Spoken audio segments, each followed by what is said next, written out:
The article I chose to review was Should Schools Embrace Bring Your Own Device?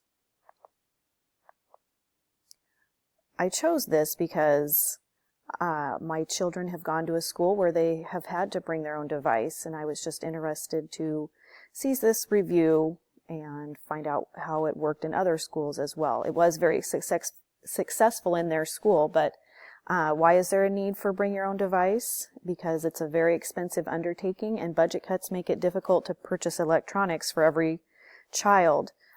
They are finding, though, that it is successful, and in many cases it's the only option because of budget cuts.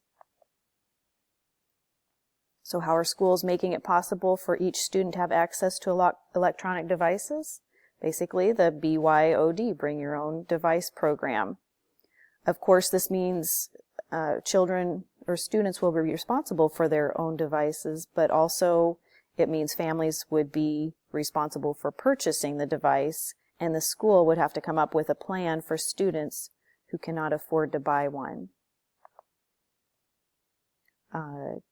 Devices such as smartphones and iPads, Chromebooks can be very costly. So, how are they to be used? In this article, a teacher by the name of Shelley Gould Burgess, she's a physics teacher in Avalon Lake, Ohio. She used the BYOD program for her flipped classroom. In other words, she recorded her lectures as podcasts, and the students listened to them as homework or in class if she was busy with other groups. So her philosophy was that there was always something for students to do when she was not available to be teaching them at the moment, or if she had small groups, the other group could be watching her podcast. Gould Burgess said the program is very successful in her school. What helps make it work at Avalon District? She said that the technology director who helps teachers learn how to use the devices.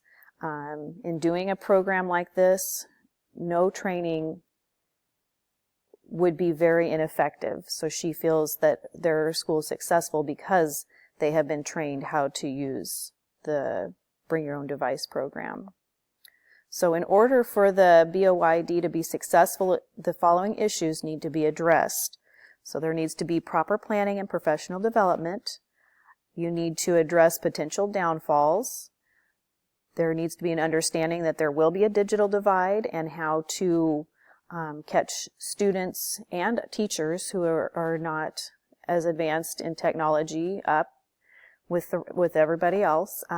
There's also could possibly be a negative stigma for students who have borrowed from the school, which another potential problem would be cyberbullying and the social media and posting too much personal information.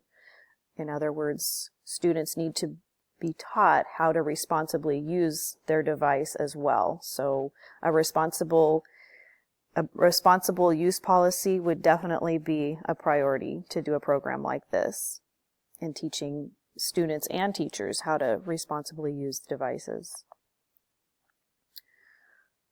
I did enjoy this article. I agree with the article that if implemented correctly, the BYOD program can be very successful. Although there are some pitfalls to implementing BYOD, technology is here to stay. If children are not taught how to use technology in the school classroom, they will not properly be prepared for the future. Teaching students and staff how to use and utilize technology properly in the classroom will be a great advantage to having a successful program, because the number one priority as educators is to ensure the students learn in a safe and constructive environment. Thank you.